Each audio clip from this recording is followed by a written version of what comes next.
Hey guys, so today we're going to be looking at PentBox, or also known as penetration box, and we're going to be looking at the cryptography group section and look at the different tools the penetration box has to offer.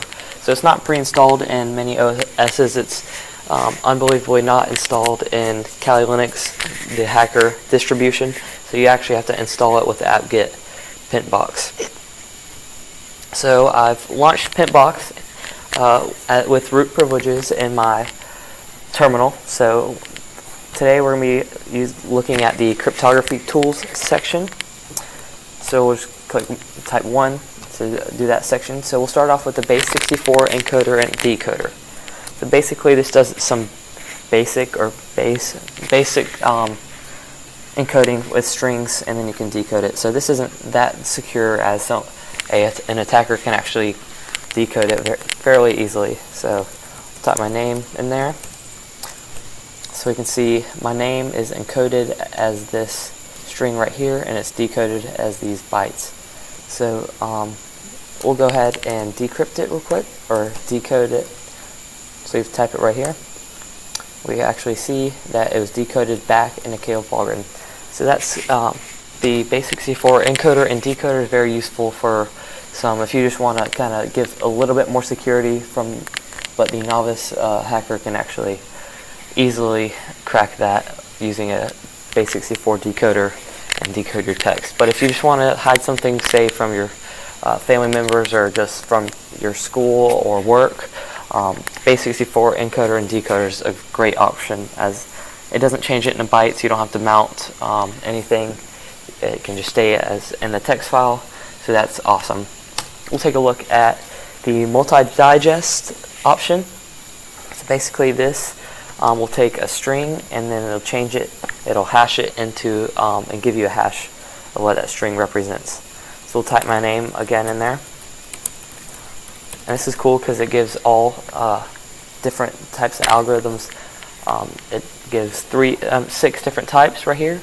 And so encoded a hashed Caleb algorithm to these different hashes. So that's another way of security that you can use. And so SHA-256 right here is used for Bitcoin. It's actually what is used to encrypt it and keep it secure, and it's mining Bitcoin. Take a look at that. It's a cool thing. But SHA-256 is also used with AES encryption to keep it more secure. So yes, this is the multi-digest string hasher. So that's cool. If you want to hash a string or a group of strings. So next we're going to be looking at the hash password cracker. So we'll click that, and we're going to create a hash so we can test it out. So hash generator, we're going to do 1, 2, 3, 4. It's going to generate the hash. So I'm on the md5hashgenerator.com, so it's going to create some hashes from me. So 1, 2, 3, 4 is my string, and then it hashed it into this string right here.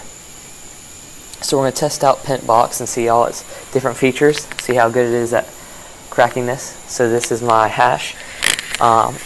Just enter, and then I'm going to click, and I'm going to type the 1 for MD5. So if you're trying to, you can use this for brute force attacking different hashes.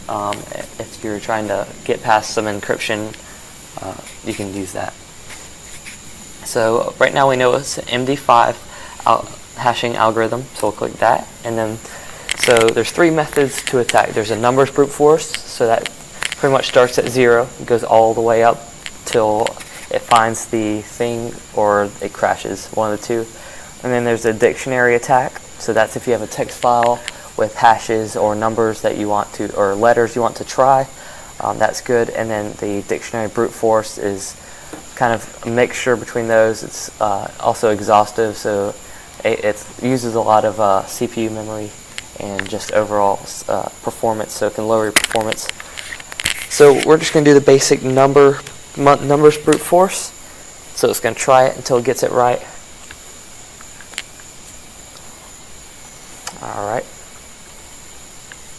And so while it's doing that, we're going to do a SHA-256 hash generator.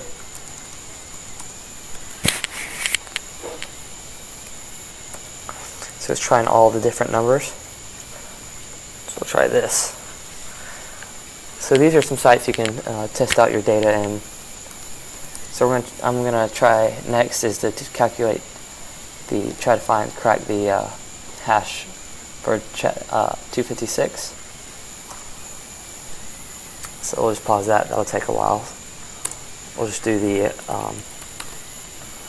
SHA-256 real quick, because who cares about MD5? All right, so we'll insert the hash, and then we're going to select SHA-256 numbers brute force. We're going to let it do its thing, and so eventually it won't take long before it finds the hash or the number, but we'll just leave.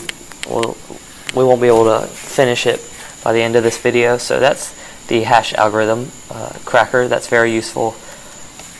So we'll quit that real quick and take a look at the other features. So the last feature is a secure password generator. So this is very important if you want to create some secure passwords that you haven't used before, or you don't know a secure password that you could use. So usually you put in a phrase and it mixes the letters around, inserts special characters to create a special phrase or a secure password. And it'll give you 4 different options: a low security, medium security, high security, and ultra high security. It goes from basic, where it's easily crackable by a novice hacker, to where it's pretty much would take years to crack. So we're going to type in my name. We'll base it around that. So it made 4 different passwords. As you can see, the first password is nothing special. It has 1 special character and 2 numbers. It's pretty good because it has 2 capital letters also with that, but it's really not that secure. That's why it's in the low security. And as you can see, over time it gets more secure to where it's using special characters, dots, numbers, capital letters, and so you can see this uses a lot of different combinations, and it's very secure. So this is very useful if you want to create some secure passwords, say for your banking site, because it's not a very good habit to get into to be reusing passwords across sites and using basic passwords with just letters or even just letters and numbers. So yes, this is the overall use of the cryptography tools, and we'll go over some of the other tools, the network tools and web tools later on, but this is the basic cryptography thing. So to go over, we learned about encoding and decoding with base64, how to digest a string with the different hash algorithms. We had the hash password cracker with all the 6 different hash algorithms, and then the secure password generator. So again, this is PentBox, and you can install this using apt-get if you're using a Debian or Ubuntu based, or you can use, if you're using Arch Linux like me, you can use yaroot and then PentBox. And then yaroot is good because you can see the different packages, so that would be number 1 if you were using Arch Linux. But thanks for watching. Give it a like or dislike if you didn't like it. Subscribe, and if you want any other software or Linux distros to be reviewed or have tutorials on, just email us at thelinuxtalks@gmail.com or comment on the YouTube video. Thank you.